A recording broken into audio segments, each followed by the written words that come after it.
Le piège de la précipitation des jeunes dans le ministère. Beaucoup de mauvaises choses prévues pour 2024. Le Seigneur m'a montré un producteur qui va organiser un casting avant la fin de cette année pour recruter des jeunes pour un projet cinématographique, mais ces jeunes seront livrés à l'ennemi au cours de l'année 2024 pour asseoir la domination de ce producteur dans cette industrie. Lors du lancement du casting, c'est la jeunesse qui sera visée car il y aura une limite d'âge pour pouvoir postuler car l'ennemi a besoin du sang des jeunes. Toucher la jeunesse, c'est toucher directement le cœur du Seigneur Jésus-Christ. Et l'ennemi en a parfaitement conscience de cette situation et maximise ses opéras pour conquérir la jeunesse mondiale. L'ennemi sait très bien qu'en cette fin de temps le Seigneur recrute beaucoup de jeunes, et leur accorde une grande autorité que même les adultes n'ont pas pour faire le travail évangélique, et ceci parce que la jeunesse est premièrement remplie d'énergie et de vitalité et prête à faire toutes sortes de sacrifices. La jeunesse également est disposée et très elle contrairement à ceux qui sont un peu avancés en âge car ceux-ci ont des enfants, des femmes, des métiers et plein d'autres choses qui les empêchent de se donner entièrement au Seigneur car ils doivent planifier l'avenir des enfants, etc. Tandis que le jeune n'a aucun problème à tout quitter pour faire l'œuvre du Seigneur et il est prêt à tout affronter sans se poser de questions et sans se préoccuper du lendemain. En ceci, beaucoup de jeunes ont été choisis par le Seigneur et ont déjà le sceau sur eux qui a été placé par les anges, et leur appel va bientôt sonner et l'ennemi ayant cette connaissance active ses agents afin de les recruter et les livrer rapidement pour éviter que cet appel ne se manifeste car je vous le dis en vérité, beaucoup ne pourront résister à cet appel peu importe où ils sont et ce qu'ils font, ils pourront pas résister à cet appel a été préparé par Jésus-Christ lui-même. L'ennemi est donc en train de se mobiliser pour recruter des jeunes et les faire signer des contrats avec lui et une fois le contrat signé, ceux-ci recevront un esprit que le diable a préparé et équipé spécialement pour les jeunes qui ont l'appel sur le front et cet esprit fera en sorte que ceux-ci ne puissent entendre cet appel au moment où l'appel va sonner.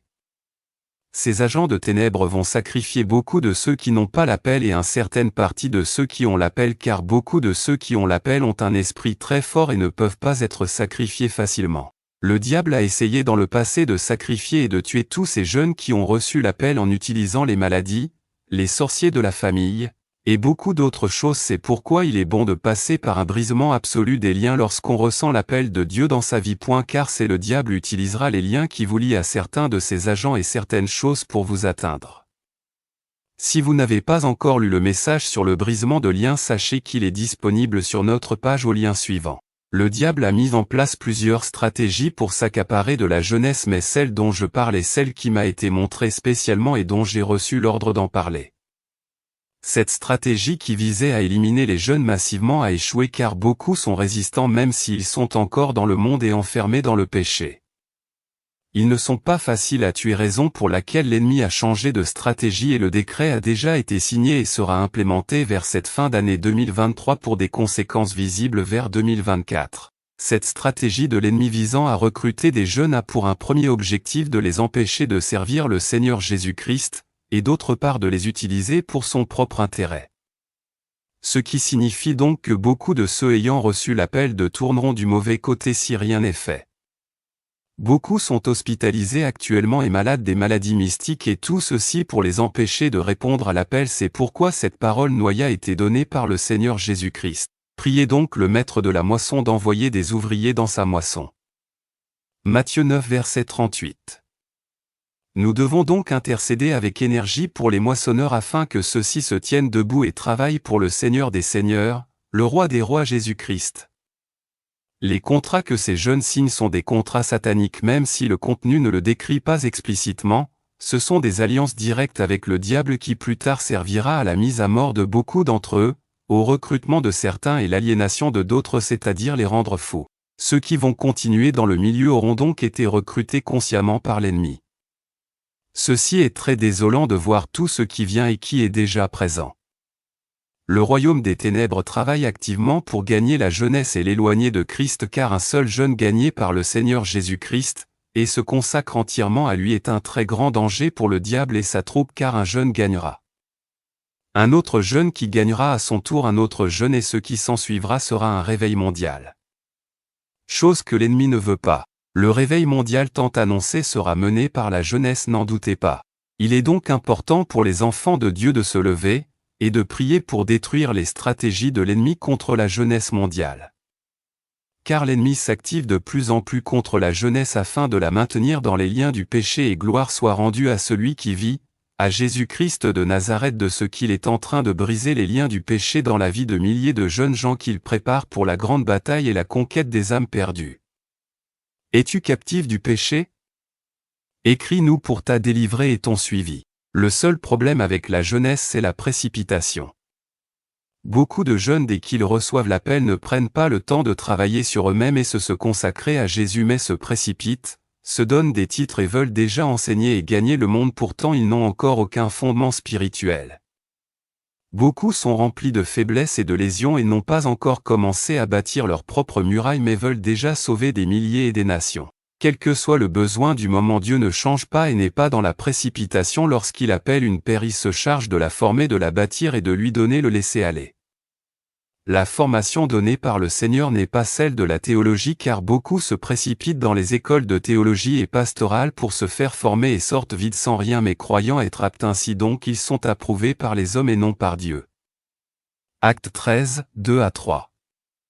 Pendant qu'ils servaient le Seigneur dans leur ministère et qu'ils jeûnaient, le Saint-Esprit dit, « Mettez-moi à part Barnabas et Saul pour l'œuvre à laquelle je les ai appelés. » Alors, après avoir jeûné et prié, ils leur imposèrent les mains, et les laissèrent partir.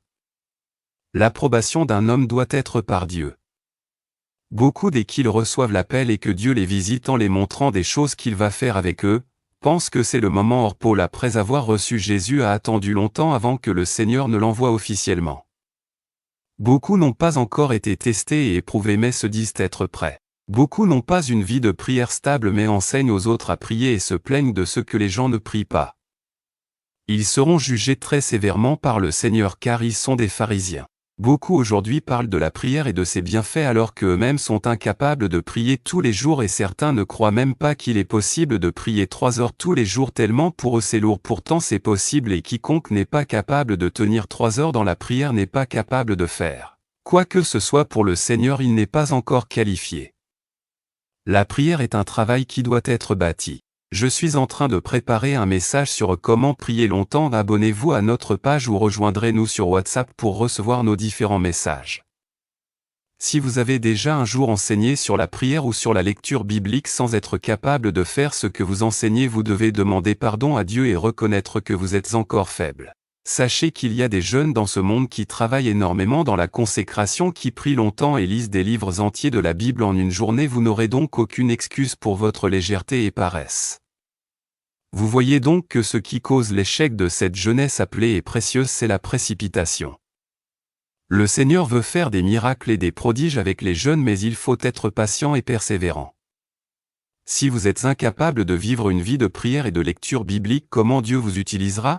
Il ne suffit pas de se dépouiller et d'abandonner la pornographie, etc. pour devenir un homme fort. Ces choses sont juste le basique.